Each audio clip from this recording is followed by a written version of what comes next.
what's your normal temperature? Isn't it lower if you're a woman than a man? Slightly higher for a woman. Slightly higher? Yeah, it was one or the other, wasn't it? Yes. Yeah. Just go either way with that.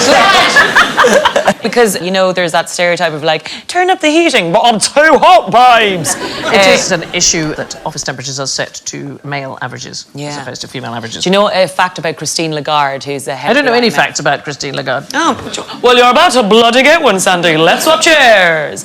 Come on, your glasses for a second. Do you want some cards? Yeah. Oh, no, that's got all the answers on here, haven't I? Of course, the interesting about Christine Lagarde that she used to do was that she please stop laughing, darling. I'm trying to get to the fact. She, when she'd go into business meetings, would put on a lot of layers for the meeting and turn down the heating so it'd be freezing cold and they'd all be shivering so they'd make a deal quicker. Is that true? Yes, or sometimes she'd turn up the heating really hot and she'd come in like a small dress and the men would get really sweaty and then they'd try and hurry through. I love that about her. That's Thank you very much. fantastic. That's a little fact. Very good. So, what do we reckon? Normal body temperature, you know... 97.6. That's not what I said.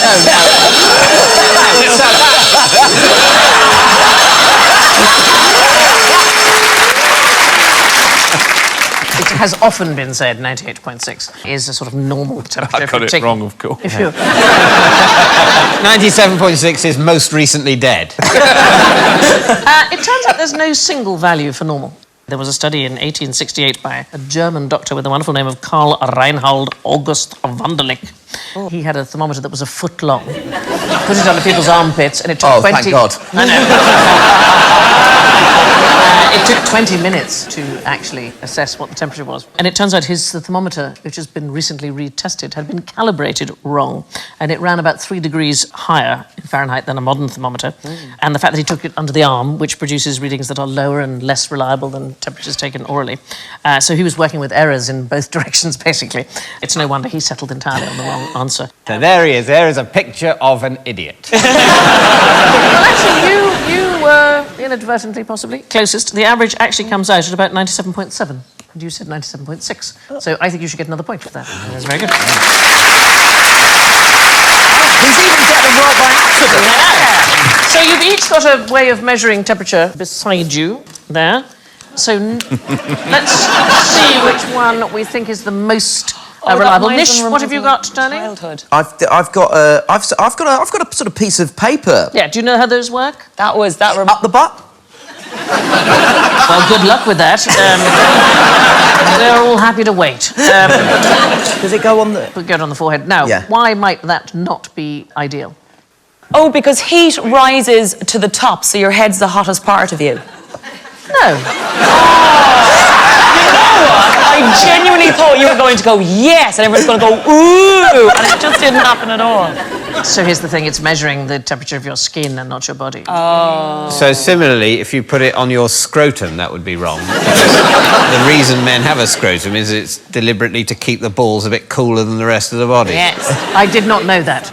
A better way would be to design testicles in a way that it can be at the same temperature as the rest of the body, but it was in some way fudged. No, it's fine, we'll just have them in a disgusting flesh bag. That's workable for a few hundreds of thousands of years. I love that we've agreed on disgusting flesh bag. Yeah. Go. Oh.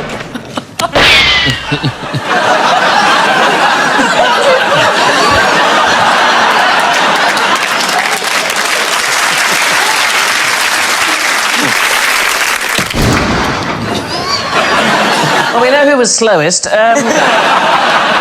I'm just going to check with VAR. Get the replay there. Okay, and the answer is Jason. Jason, you were the winner. There we go. So, very good, but how would a Victorian have done it differently? A Victorian? Yes. It's whether you think the Victorians would have been quicker. Would they have beaten Jason? No, I think slower. Why, darling? Just because it's a long time ago? Partly, and there's less things to like move out of the way off quickly. So here's the thing. We would think maybe that we would be quicker today, but really the Victorians had quicker reactions than we do today. What? So in the 1880s and 90s, there was a statistician called Francis Galton. He tested thousands of people to see how quickly they could react to lights and sound. And we have consistently got slower. So on average, about 10% over the past century. And we don't really know why. So possibly modern pollutants have had an effect on our brains. That is a possibility. Possibly, this one I don't like at all. It's because we're taller, is one of the reasons given. So our nerve impulses have got further to travel in our bodies, and so they take longer to get to their destinations. But it does seem to be that the Victorians were a bit faster than us. And do you think boys or girls are faster? Say good. I'm going to say... Be careful, Yeah. Jake. Nice try, Sandy. Girls. It's usually boys. But what they've discovered in the past 40 years or so is that the gap has decreased. Boys are getting increasingly jumpy. Yes. Left-handed or right-handed people quicker? Left-handed people are the devil, so I would say right-handed people, Sandy. I'm left-handed, so I'm going to say right. It's left-handed people. You did win. Of course, I should have used my own experiment. Yes. It's probably because most right-handed people are very, very right-handed. In other words, most left-handed people, so yourself included, are more mixed. The two brain hemispheres of the left-handers tend to be more balanced and split their work more equally. It's one of the lesser disabilities. Look, I don't want everything, just the blue parking badge. That's all I want. That's all I want. Now for a sensory demonstration. I'm going to give you a hearing test. OK, let me get out my little keyboard. Oh. Here we go. Now, you should have some whiteboards and some pens there. Yes. So I'm going to play you two notes. You have to write down which is higher or lower, OK? So I'm going to play this note, don't look, and then this note, higher or lower. OK, so what's everybody got? Higher. Higher? Higher? Yeah. Yeah, yes, it's correct. It's absolutely right. Oh, God. Good, OK. OK, fine. So now we're going to play you some stuff that has been created by a computer, and I'm going to play you 3 sets, and I want you to write down on each occasion whether the second note is higher or lower. OK, really simple. Yeah, really okay. simple. Did the note go up or did the note go down? Yes. Here we go. Up or down? But we only get one go. Yeah. OK, next one. Up or down? Well, that's very tricky, isn't it? Yes. I I'm feel just- like there's more than one note sneaking think I'm in there there. each time. And the third one. Oh, Rashid's very confident with that one. OK, wrong. turn all the boards round. Let's have a quick look. So you have got lower, lower, higher. You have basically got lower, higher, higher. Lower, higher, lower. Hang. Higher, lower, higher. I mean, they're all different. Is this gold dress, blue dress, but for the ears? It is an auditory illusion. I'd just like to point out that I haven't drawn a cock and balls. Well done. Do you want to do it now? Would you feel better? I think, you know, in terms of children, you'd say this was a developmental milestone. I'd say that this is a sign of maturity. So, the truth is that what you were listening to, the tones go both up and down. It is called the tritone paradox. So there's 2 notes effectively being played. It's like C and F sharp at the same time. And then the next note is one in the middle. And the consequence of that is it's both higher and lower, depending that's on what you said. which There's more note than one seemed note more going on. prominent. So you are all correct. It doesn't really matter which you put, whether you put up or down, or higher or lower. Shall we hear it again? Let's see if you can hear it now. Huh. I don't like it. So that's your doorbell. Oh, you've never answered It's it. very annoying, isn't it? It's just an illusion, so that it sounds as if, frankly, it could go up and down. But what's most interesting about it was analysed by a music psychologist called Diana Deutsch in 1986. And what she realised is what we hear, whether we hear it going up or whether we hear it going down, very much depends on our culture, on our language. Oh my God. Yeah, the perception is probably going to be the same as your parents. It's probably going to be the same as sort of people in the area that you live. People who have a very much more musical language will hear it differently from people who are rather sort of straightforward with their language. I think it's fascinating. It'll tell you something about people, just whether they say it's higher or lower. Wow. That's fascinating, even in terms of what makes the sound of a joke, how you play it, the sound of your voice in different cultures. Can you hear a joke happening if you don't understand the language and the rhythm of something and what cadence works in different cultures? Yeah. I'd love someone to tell my mum that. I've got a mum who's really desperate to have somebody in our family who's really good at any kind of instrument or anything. So now I can tell her I am, because I do comedy. Are you musical, Alan? Not in the slightest. He's drawn a lovely dick and balls, though. So he is still artistic. Let's play What's That Sign? What's that sign? Okay, have a look at this first sign, and can you tell me what it is for? Wobbly truck? Wobbly trucks. Is it toasters in use? So they did a survey by Quick Fit. They surveyed 45,000 drivers. 26% could not identify this sign.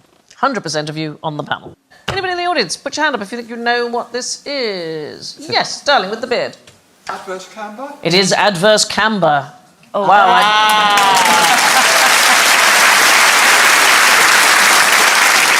Wow, I bet you're fun. Oh, yes, that'll be adverse camber. Yeah, that will be. That's his safe word. Adverse camber! This is like a town in Dorset, doesn't it? Oh, she's living in adverse camber at the moment. Try this one. What does this one mean? Anybody? No waiting. Does it mean no waiting, sir? No. No, what's it mean? Is that the Swedish flag?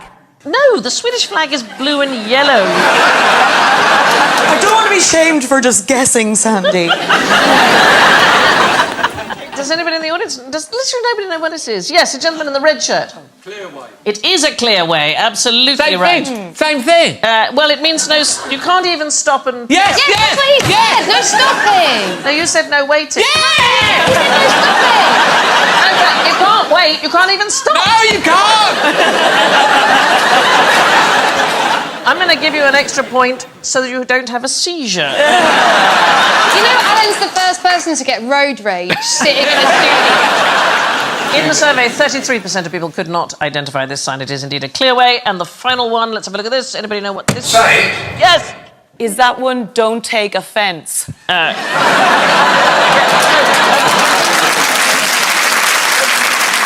Don't take offence from the top of a barber's shop. That is what it looks like. Anybody know what it identifies? Is it to do with a level crossing? It is to do with a level crossing. What do the bars below it mean? I'm just trying to lip read the man in the audience who knows everything. His wife's having the best afternoon of her life. It must be nice to be out the house, is it? Yeah. Hands up, anybody who knows what this one means. I bet you whoever knows the next Yes. answer will have a white beard. No stopping on the level crossing. No is not. You need a sign for that? Yes. We'll leave it here, shall we? This seems like quite lucky to be parked so close to the station, actually. No waiting! There's a man over there. Crossing in 200 yards. Yeah, so it is. It's counting down the distance to the level crossing. Very well done. Yeah.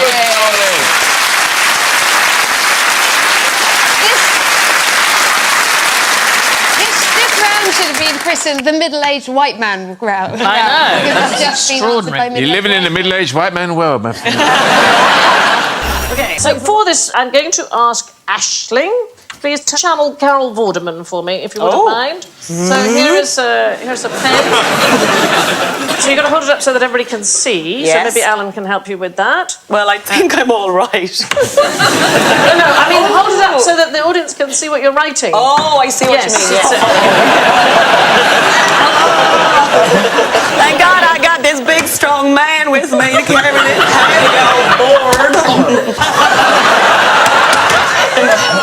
There's a gentleman wearing a t-shirt that says "Love is something." Any random number, please. Just a single-digit number? It wasn't a difficult question. Was it? Not that many of them. 8. Write that down, please. Okay. Just to warn you, you're going to write a 3-digit number, and there's going to be quite a lot of numbers. So 8. Oh, dear God.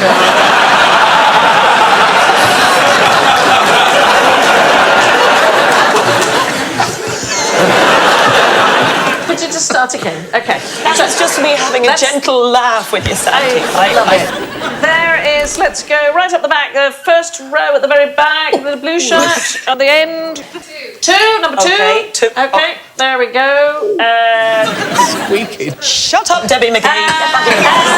Let's go over here, lady with the patterned top. 7. 8 to 7. Okay. Whoa. So what I want you to do now is reverse the digits underneath. Oh, yes. Oh. But that's always going to be 2 in the middle. Yeah, that's fine, that's fine. Keep going. Still upside down. It's not really complicated what I'm asking you to do. Yes. Could you now subtract the smaller number from the larger?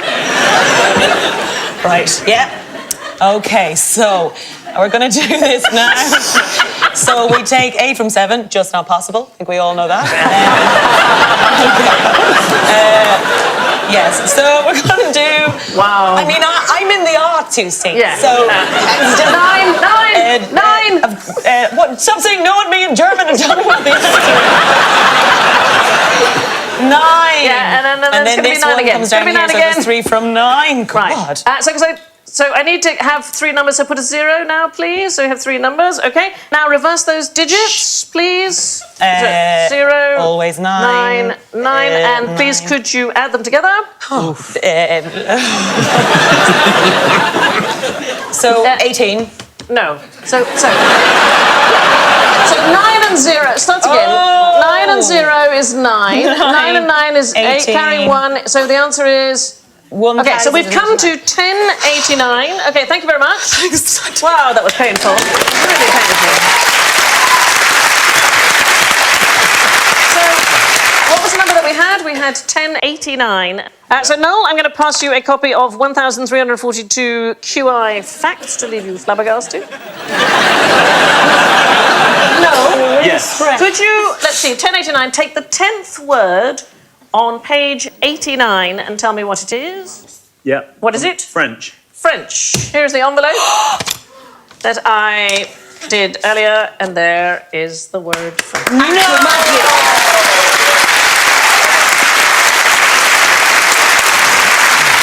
the French do with marmosettes that normal people do with cheese?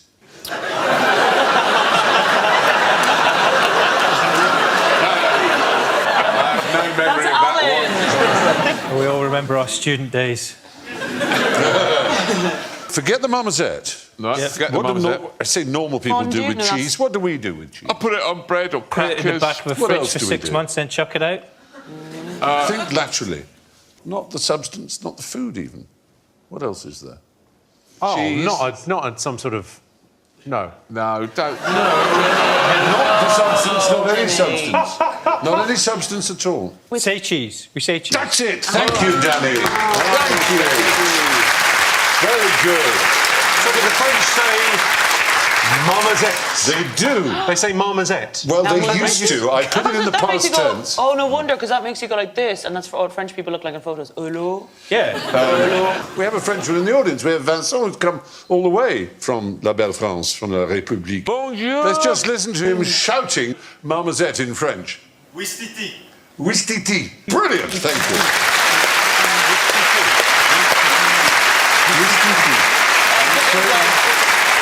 And the point is, we smile when we say the... Which titty? Which titty? Which titty? Which titty? Which titty? This titty or this titty? Which titty? Which titty will make you smile? Which titty? It does make you smile, just saying that it does make You stretch your face to say titi, titi, titi, titi, titi, as you do to say cheese. Exactly. And other languages, of course, have other words, or used to. I don't think it... But people blue steel now, don't they? They blue steel it. They don't... Well, there is that, unfortunately. But do you know of any other countries' words? Yes, the Danish. Yes. What? Yeah. They say orange. Well, they don't say the word orange, do they? Well, I don't know what it is, but I remember someone... It's the word, it's the Danish orange. Do we have any Danes in the audience? What? There's one. Yes, You're Danish? it sounds like apple, doesn't it? Say if you could... Yeah. Yeah, that's it, which means... Appleseed? Yeah. Appleseed. Titty, appleseed? Which titty, appleseed? This is... Europe is filth. Korean you might get, because it's their favourite thing. E.T. dog.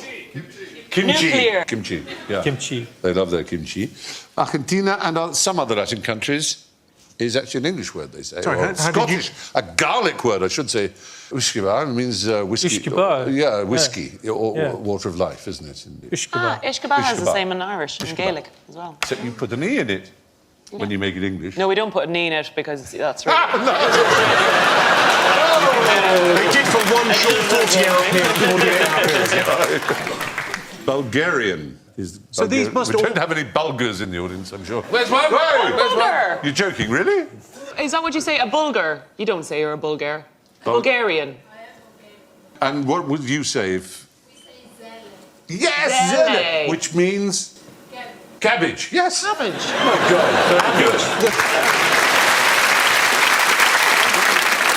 The sad thing is that they've tended to die out, not because people do blue steel, as you were saying, but because the Americanisms and Britishism, they say cheese or smile, people go, and they just do it.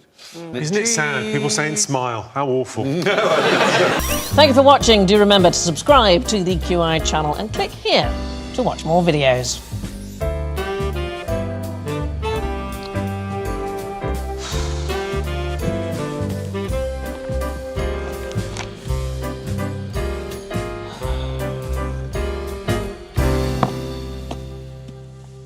Please, come on, pick something. What's the worst omen you can see on a football pitch? An omen? Yeah. Are footballers superstitious? Is it a young woman with a list of allegations?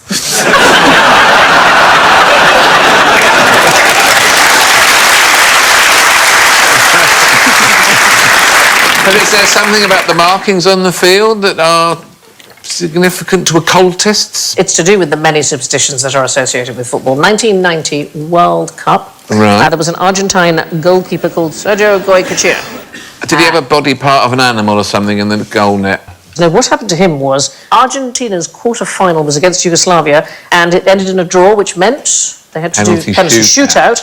He needed to wee, but he wasn't allowed to leave the field. So his teammates surrounded him, and he had a wee, and he then blocked 2 penalty shots. So the coach thought this was a marvellous thing, took it as an omen, and he went on to urinate on the field again with his teammates around him before the semi-final penalty shootout against Italy. He blocked 2 shots, and they went on into the finals, but they lost the finals against West Germany because... He didn't urinate. He didn't wee because... He didn't go to a shootout. He didn't go to a shootout. Wasn't Germany's winning goal a penalty? It was a late penalty, and it was in the main body of the game, so he didn't have time to wee. Didn't have time for a wee? No. When they stood around him, did they look in or out, do you know?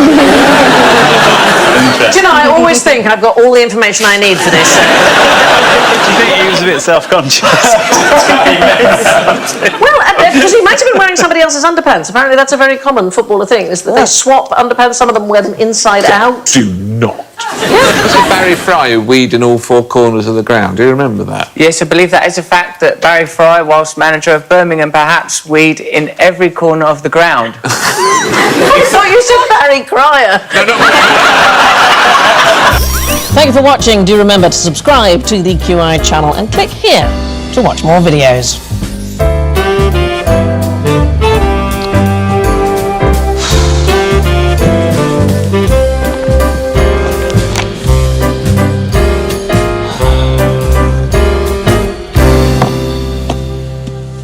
Well, please, come on, pick something. What happens when you quarrel with the bellower? Sandy, I'm new to London and I'm beginning to realise that when someone has a dispute or a quarrel, the English language works at 2 levels. Yes. I realised in Britain when someone says to me, Anuvab, I have a slight issue. It means I've killed their whole family. I think that is entirely true. Okay, so the bellower is the nickname of an actor called James Quinn. He was the leading actor actor in London in the first half of the 18th century. What has he come as now? Well, that apparently is him giving his Coriolanus. Is it really? And I think it's more anus than Coriolanus. He was unbelievably quarrelsome, and he actually killed 2 people in duels and wounded multiple others. He had one of the loudest voices in show business. He also did excessive gesticulation, and he left extremely long pauses. These were all the hallmarks of a great actor at that time. So would-be actors were schooled in 3 different pauses. There was moderate, longer, and grand. And because you're all natural performers, I thought we would see how you would fare on stage in Quinn's era. So we're going to act out what's written on the script cards that you've got on the desk. So Jason and Anubab, a bit of quarrelling, please, from Titus Andronicus. Very loud, very big gestures, Yes. pausing. OK, here we go. Villain, what hast thou done? That, sir, which thou canst not undo. Thou hast undone our mother.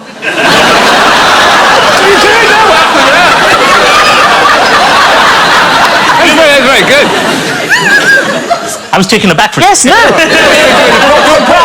a grand pause. Villain, I have done thy mother. That's an early your mum joke from Shakespeare. I like that. He invented the word quarrelsome, actually. It's, in fact, the only word he coined beginning with Q. It comes up in As You Like It and in The Taming of the Shrew. Right, Alan and Aisling, I've got an EastEnders-style script for you. I'm actually going to take a small part in this myself. Oh. I know. So, you know, big gestures, big pausing. Here we go. Okay. Oh, Aisling. I'm having some real barley rubber with me old trouble and strife.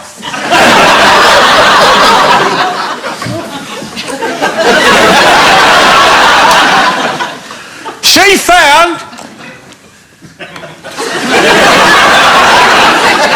a pair of your Anna Wickers in my Lucy locket.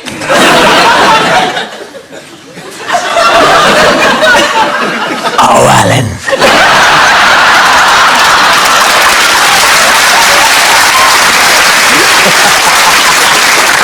You absolute donor. You need to be more careful. Now, what's this all about? Say it! You cow! You can shoot. This cow. You're not my mum. Actually...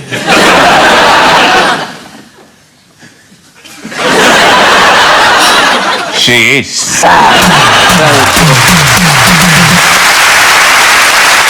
Mania was started by a few myopic Merseysiders.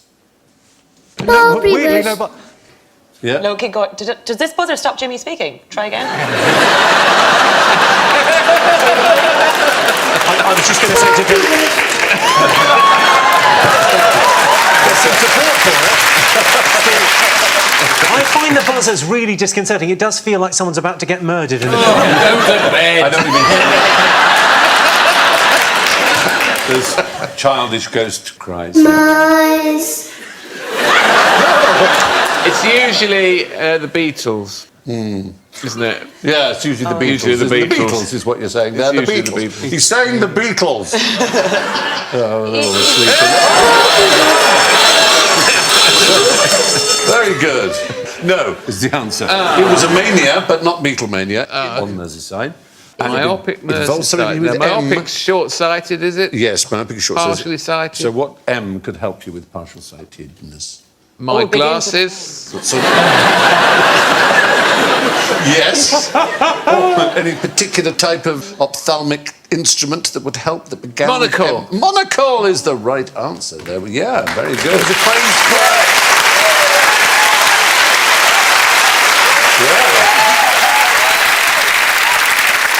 I only knew that because there happens to be a monocle next to me. It's a bit of a giveaway. There you are. Pop them in. It was a fashion thing that seemed to sweep Liverpool. I can imagine it taking off again, to be honest. Yeah, you do look very good. John Jimmy! Oh my goodness. My old pal! What are you laughing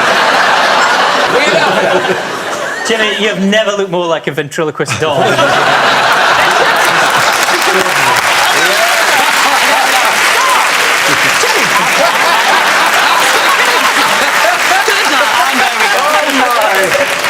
really did look like Lord Charles there. I now feel slightly haunted. Wow, thank you for putting your hand there, by the way. Really special. They weren't fit because monocles had to be made to fit, which is why they were expensive. And because they were expensive, they were associated with the upper classes. And even when you wear them, it's very hard not to look rather kind of like that, isn't it? At what point in history did someone just go make that mental leap between I've got it here and I've got like a little bridge here?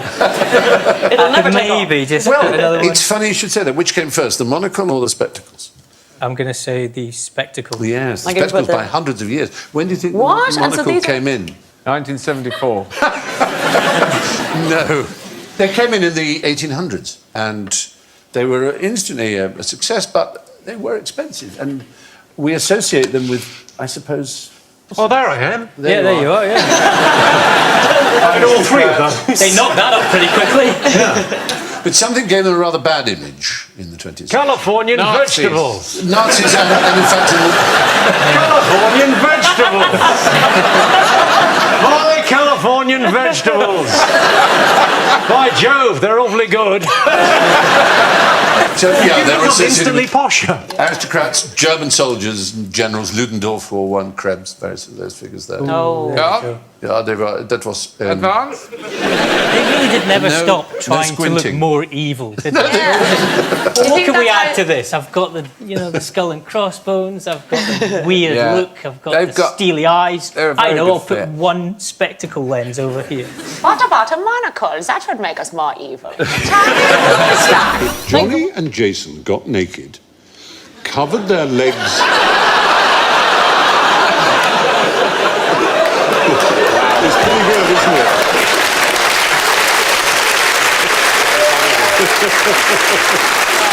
I know. I mean, I can't I can't wait after the show to open wedding gifts together. We still the beating hearts of the nation. If they got naked, covered their legs in lard, and put their hands on each other's shoulders, what could we expect to happen next? I would guess Ofcom would get involved. Something com. Yeah. I'd obviously be the female in the relationship. I'm the one who needs rescuing. Yeah. Why are their legs in lard? Are they going to slither about? Legs are important in this particular pursuit. It's a red wine that we are about to trample the grapes for that you can also fry with. It's the first kind of... wine. Yeah, it's the first kind of sipping lard. Yeah, that's right. So you can have a glass and do your chips in it also. Available in every Yates's wine lodge. Yeah. There'd be a rush like at Christmas when Jamie Oliver said to use goose fat, except this time they'd be using comedians kind of dripping. You go, you know what, these potatoes taste a bit funny. Sure, twice fried Johnny dripping. No, we're in North, and you're right. It's a pursuit. It's a pursuit in the Northwest. It's not shin kicking. Yes, it is shin kicking. You knew about shin kicking. I did. My uncle was one. Very good. There you are. And I don't know if he left. Did he bequeath you his pair of clogs? He was. You know what? By the time I knew him, he was blind and spoke like pretty much nonsense in the corner. But he was a phenomenal shin kicker. He was a very tough man, and that was his pastime, was shin kicking. Is that a blade? Yes, it is. Take it in turns. Oh, yeah. To kick each other in the shin as hard as you can. And it's the first person to basically... Do you know what they cry if they give up? It's rather wonderful. You'd think it'd be, I give in, or, oh, stop it. Stop it. Go on with your bother. Yeah. No. Stop kicking it, Shin, you bother. It's not that. They shout, sufficient. That's the cry. Oddly enough, that's my climax call. Sufficient!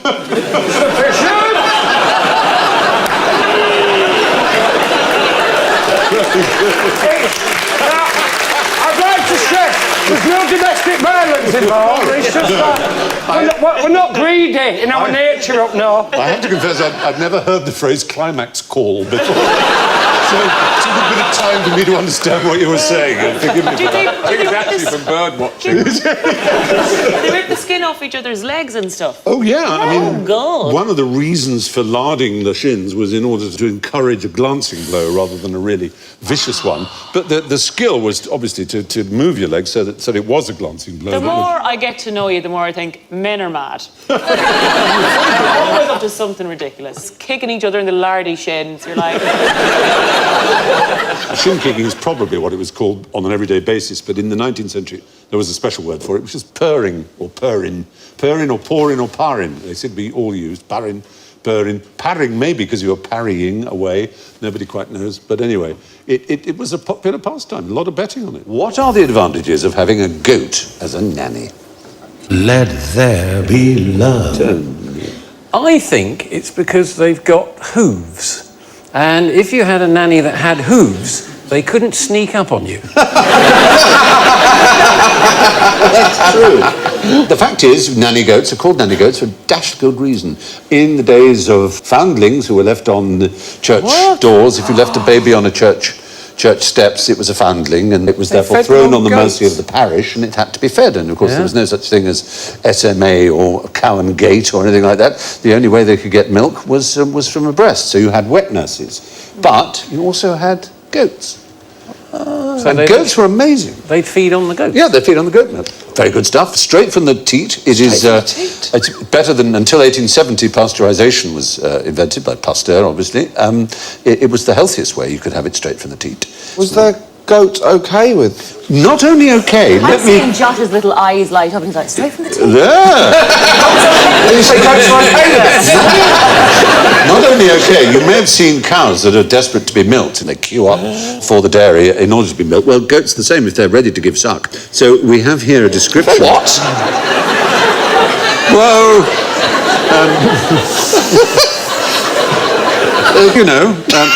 The phrase, Shakespearean again, Lady Macbeth. French doctor Alphonse Leroy described it in a foundling hospital in France. Each goat which comes to feed enters bleating and goes to hunt the infant which has been assigned to it.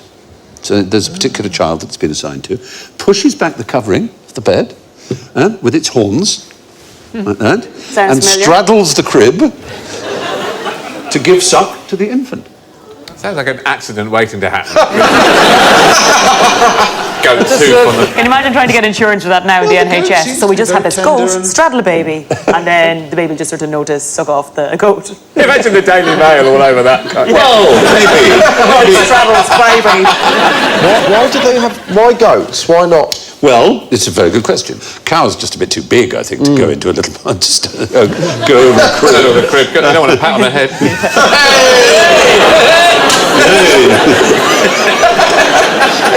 13 years. I've been waiting for that. You asked about goats, and some people thought into the 19th century that breast milk contained not only nutrition, but the character traits of whoever gave it. So if the mother was a loose woman and had given the baby out of wedlock, she wasn't to be trusted to give milk to her baby because she would be passing on her immorality to the child. This is how mad we once were. Well, how do they know what the goat's been up to? Now, since we're talking about quads and quins, here's a question on multiple births. What's the best way to avoid paying income tax in Hungary? Don't work in Hungary.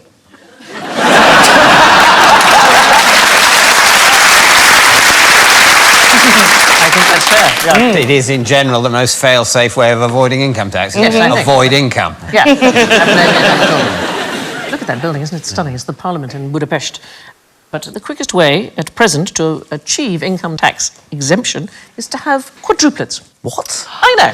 So, February 2019, the Prime Minister, Viktor Orban, announced that women who have 4 or more children will be permanently exempted from income tax. Why might he decide to do this? I feel like there's probably a not particularly fun answer to this, that it's about getting more and more Hungarians. It is. They don't want immigrants. They don't want in immigrants, and they're trying to repopulate with real Hungarians. Isn't that a thing? It's essentially encouraging breeding as an act of racism. Yeah, exactly. Yeah. I don't think if I moved to Hungary and managed to produce 4 kids... He'd be thrilled. He wouldn't be delighted? No.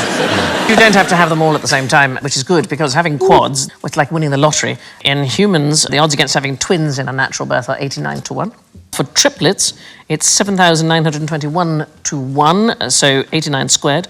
For quads, it's 704,969 to 1, so it's 89 cubed. Doesn't the likelihood go up through IVF and stuff like that? Yeah, this is a sort of rule of thumb. It's called Helen's Law. It is just to do with natural childbirth and natural conception. So looking at that, the best route would be just not to declare all of your income. Can I just say that having quadruplets, so much easier for the boy. Have a look at this picture. She's had 4 children, and he's having a cigar. That's Stephen Fry. So while we're on this subject, what was the Toronto Stork Derby? Is it a race with storks delivering babies? Yes, yes. So this was a multi-birth contest in Ontario. In 1936, it was described by the province's Premier Mitchell Hepburn as the most revolting and disgusting exhibition ever put on in a civilized country. What happened was there was a great guy, I think, called Charles Miller. He was a lawyer, he was a financier, he was a practical joker, and he had nobody to leave his money to. And so he stated in his will that whoever could have the most babies in 10 years could have his money. Grim. Yep. It attracted a huge amount of interest because some of his investments made a lot of money. It was a huge fortune. His $100,000 estate turned into a $750,000 fortune by the end of the race. And mothers went crazy. You could only have 10 max, though, surely, or like 10 and 1 on the way. No, if you have multiples, if you have twins. You could have 6 duplets 10 times. You could have 60. Oh, right. So that woman, who looks frankly exhausted, was one of the contestants. She had 13 children. 5 women had 56 babies between them. We don't know how many of those were multiple births. And in the end, the pot was eventually split 4 ways, with 2 consolation prizes for women who had been disqualified. Women who've been disqualified? What did they get disqualified for? Maybe they'd adopted. That would be. I've adopted 700. Some of the babies were illegitimate and so disqualified. What? Yeah. That's harsh. He was a great prankster, Charles Miller. He left brewery shares to a prohibitionist campaigning group on condition that they actually ran the business.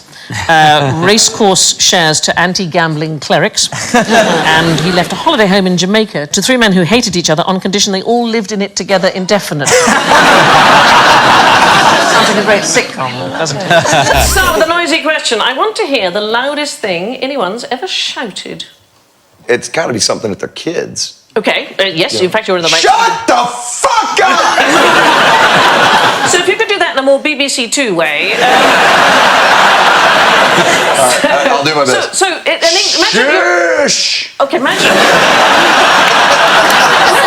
Is it yodeling? No, but yodeling is my Achilles heel. I could be on my deathbed, full of depression, and somebody yodeled, I would laugh. There's something... Is it a human doing it? It is a human doing this. It is, but he's in the right area. It is a word for shush. It is the loudest word that have been shouted. It's in the Guinness World Records. Like quiet. It is quiet. Really? Absolutely right. It is the loudest word ever spoken.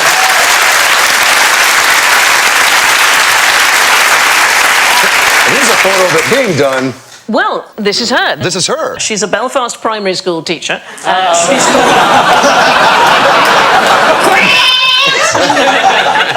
She's called Annalisa Flanagan. I think she mostly uses her rather impressive voice on the hockey pitch. But in 1994, she entered a shouting competition, and her world record has remained unbroken for 22 years. She logged 121 decibels, which is exactly the same as a chainsaw. That's quite loud, by the way. Like our shows top out at like 109, and those are quite loud. So 121 is stupid. She's... Slipknot, that's a good team. Can you answer, do not make me get louder than Slipknot? But it is good to know that if you're at a Slipknot gig and there's a Northern Irish primary school teacher, turn it down, lads! She's 32 times as loud as a vacuum cleaner, which is sort of a weird thing to know about yourself. And she can shout twice as loud as the human pain threshold. Oh my God. Is anybody here a loud burper? That's the other thing that there's a record for. Anybody do loud burping? No, I'd need some fizzy pop. Oh, Sally. That's it. I sound like a frog with asthma. That's something I never thought I would see. If you start lighting your farts, it's unbelievable. I see you missed one of the shows. Can you imagine if this was just Ross Noble's dream? Slipknot are on QI, Sandy gets out, she's hosting now, she burps, then she lets it out. Is this actually happening? Well, the world's two loudest burpers, and I like that it's come down to two, are currently locked in a duel. The record was set by a man from Essex, surprisingly. He's there on the right. That's Paul Hunn, 109.9 decibels. No way. Yeah, that was in February, and immediately it was broken by Neville Sharp, who comes from a town I want to go to in Australia called Humpty Doo. What would you find in a medieval manhole? Do they keep their favourite things in it? Do they bury them in case of marauding pillagers? Well, actually, in the Germanic regions, yeah, obviously there was no Germany in the medieval times. But access to drains. It's a legal issue. It's a rather bizarre one. If a man wanted to take another man to court, in Germany and in England, they used trial by battle. In England, if a man wanted to take a woman to court, he couldn't use trial by battle. But in Germany, you could, but you had to dig a hole and be inside a hole and tie one arm behind your back. And then you could fight! Yeah. I feel like on this panel show I should be stood up like this and all of you should be down there like splashing around with jokes. The man would be given 3 clubs with which he could, try and hit the woman, and the woman would have rocks and a slingshot. Did this actually happen? Or... Yes, gosh, yes. That should be surely the other way on. He should have the slingshot on the rocks if he's just stuck in a hole. Yeah. She can stand back quite a way and just fire at him. Stones. Imagine then I suppose you can get right down in your hole. Yeah, and just go around like that. If the man touched the side of his hole, you know what I mean? If he touched the side of the hole, he forfeited one of his clubs. Right. Then he only had 2 clubs left. But it's important to remember, whoever lost the battle would be put to death. So this is quite a serious But they've already thing. sort of dug the grave, so it's all right. It's not as bad. Pop them in there. Fill it in, we're done. That's extraordinary, isn't it? Yeah. That's what I love about the show, that sometimes we can all just go, That's quite interesting. We celebrate Procrastination Week. You could do... I mean, I would say... I need to clean my house, so after that. After that,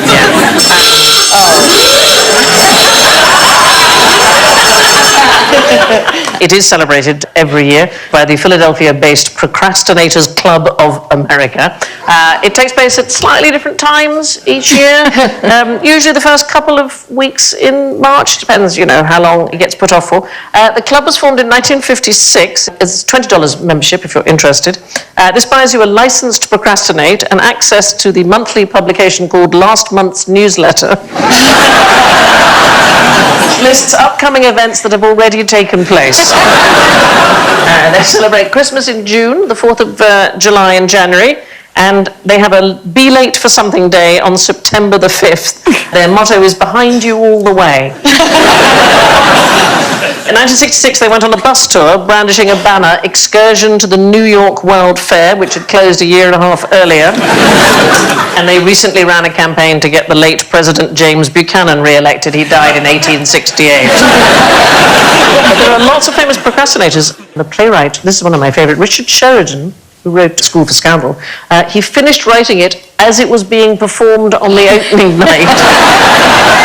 In 1777, bringing down lines to the actors as they were on the stage. That is quite late. That is leaving it a bit late. where does it come from? I really suffer from it. I just always clean the house or do whatever it is. Where does it come from in the brain, or why do we do it? Well, it's interesting because lots of people suffer a terrible shame and anxiety about it. And one of the things that they now think is that they're often perfectionists. They find it psychologically more acceptable never to tackle the task rather than to face the possibility of falling Try and short. fail. Yeah, you don't want to fall short on performance. They have looked into ways to try and improve people's habits on this. So they did a report on the effectiveness of internet-based cognitive behavioural therapy in improving procrastination behaviour. And the main problem with the study was that people kept putting off doing the treatment.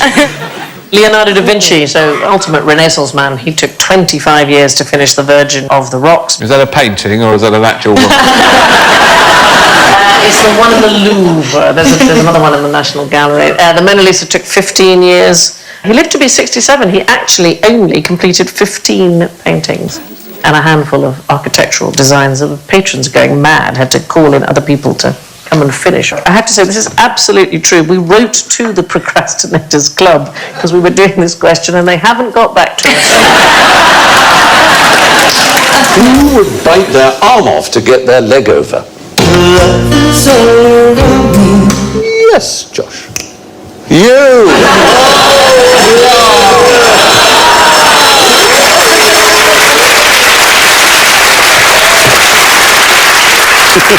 It must be from the animal kingdom. It is from the animal kingdom. And what type of animals usually have to suffer in order to give their seed? Spiders. Spiders is the right answer. Look at that. It's a particular kind of spider.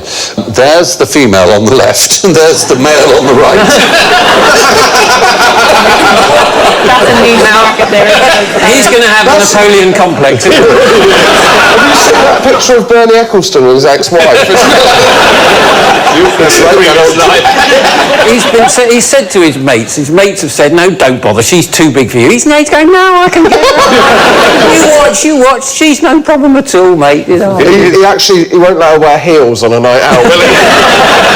She is 100 times bigger. And if we see him close up, you might notice... With Tom Cruise. It's quite hard to see, but the front two, the left one is curled inwards a bit, but the right one is straight up, are actually penis legs. He has 8 legs like any spider, but the front two are penises and are charged with I've got a couple of them, don't remember. The old penis leg there. They're called pedipalps. And the thing he does in order to get a better chance of shagging that enormous female is he actually spins some silk and ties it round one of his penis legs and pulls so that it basically pulls it off. So he actually tears it off. If he pulls it off, there's no point in having sex with it. No, there's one left. Oh. And it gives him a speed advantage. So he's much, much quicker, so he can scuttle after her. It always seems most complicated life cycle, the oddest procedure, but it's honestly true. It's the male tent cobweb spider. So the males that do this are 44% faster than ones who've kept both their penis legs. But even then, when they get the female, which is their reward, the female then suck them dry and discard them. Yeah. Which? Oh, isn't that just the way? Yeah. You deserve it, you old bastards. Is the human equivalent of this Katie Price? No. What's the scariest thing about this?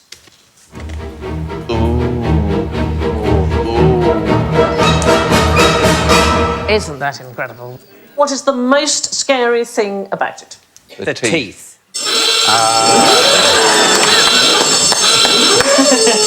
The fact that they can't go backwards. I'm sorry, that takes them a bit long to type.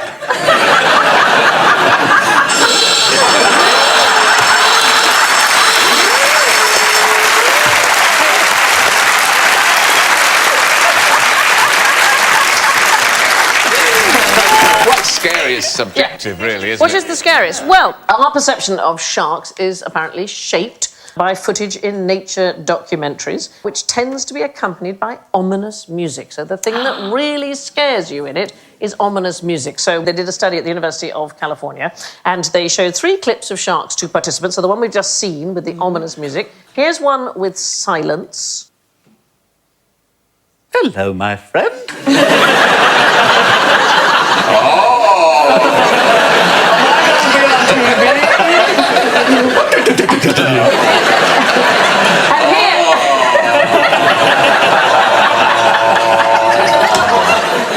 Have a look at this.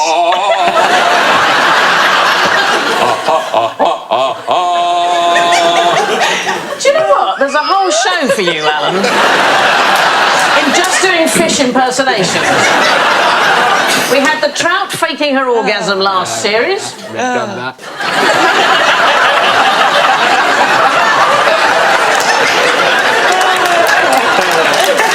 Different orgasm, same trout. Can you do shark, who then has an orgasm? Can you combine? Oh.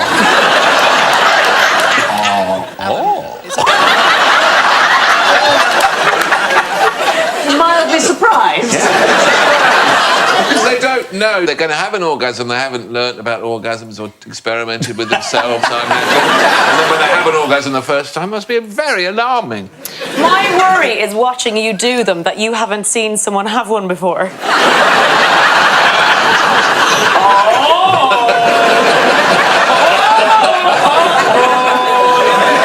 When they do it for the second or the third time, then they're much more.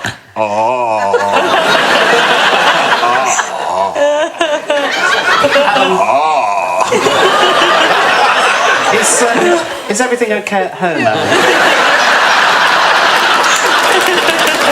Anyway, let's have a look at the same clip with uplifting music.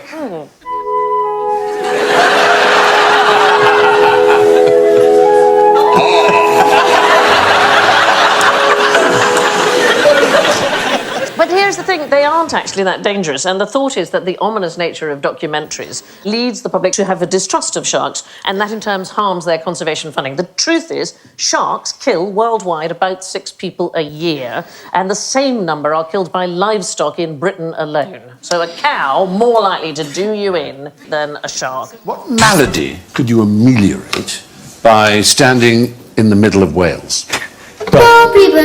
Yes. Moby Dick. Stand in the middle of Wales. Moby Dick. Very good. Wales the kid, Wales the country. Well, you see, this is the thing. Not whale, the You kind of giant deserve mammal. a little point for your Moby Dick. Oh, do I? Because I am actually talking. Well, if you stand in the middle of a blue whale. I know you're obsessed, but it doesn't have to be blue.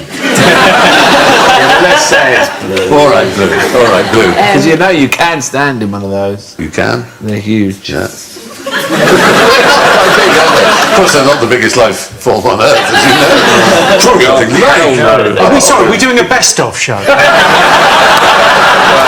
some ways, it's You the two have had this worst of conversation like a million times. something. Yeah, what sort of amelioration for what sort of malady could you expect if you A stood? cream, an ointment, an oil, something. No, a this balm? is. But the act of standing, it's not something that's just taken from the whale. This is an example. This is in 1896 or thereabouts. This is an Australian. Is that a dead whale? A drunken Australian found a dead whale. Just say Australian. You don't need to. You didn't say that. Is that him there? Decided. Yeah, that's him. Decided to walk into the whale. That looks like something from Embarrassing Bodies, doesn't it? Yeah, I'll put on a little bit of weight. Yeah. All into a bloody whale. I thought a blowhole meant something else. I feel like a bloody fool now. Oh, look, formality's ameliorated. Just the kind of language you'd use.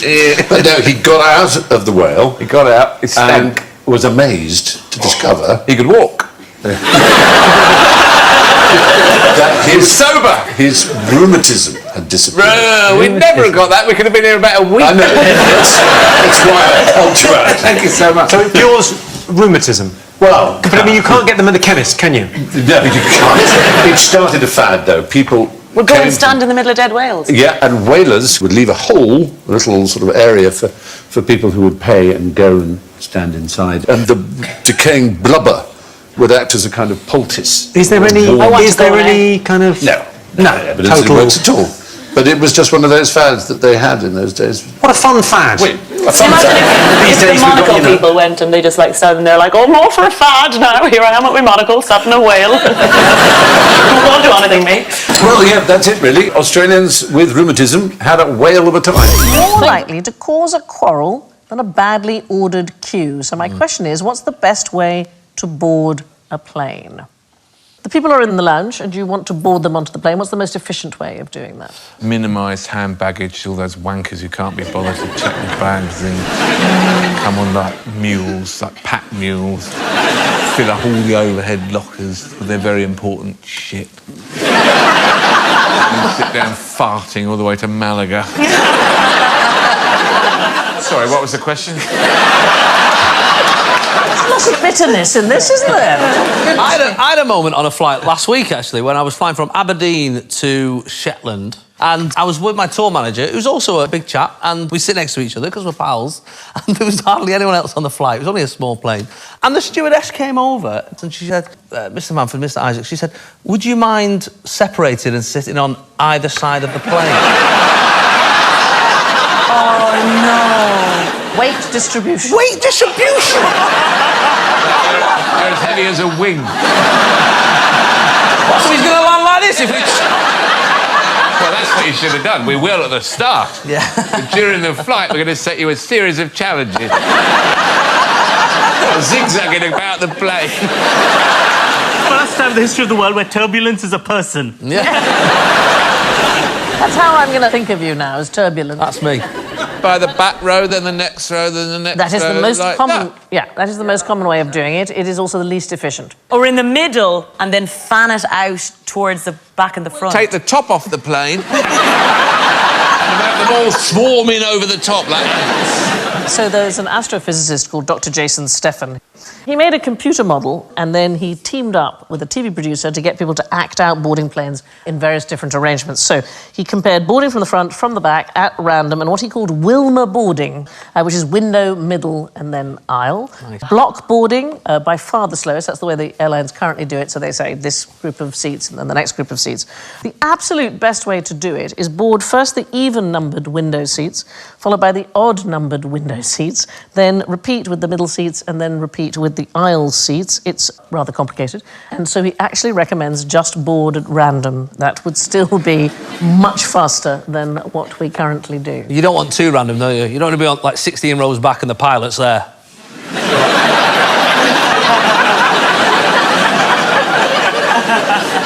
I was boarding recently and this lady announced, we are boarding everyone not in zone F. And then she said, and also not in zone A, B, C, D, E. Then she paused and said, we're just not boarding.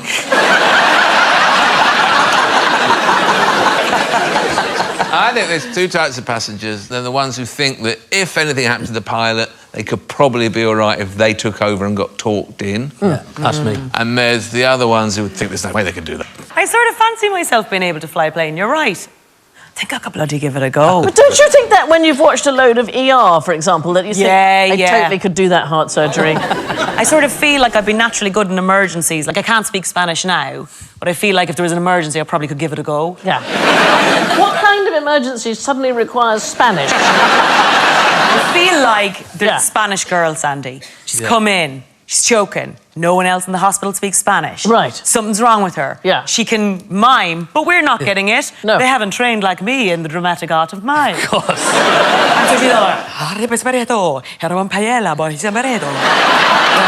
Madrid, Venezuela. And I'm like, don't worry. Penicillin. Penicillin. And then it'll just be like that for... That poor child is dying and you're the last thing she sees.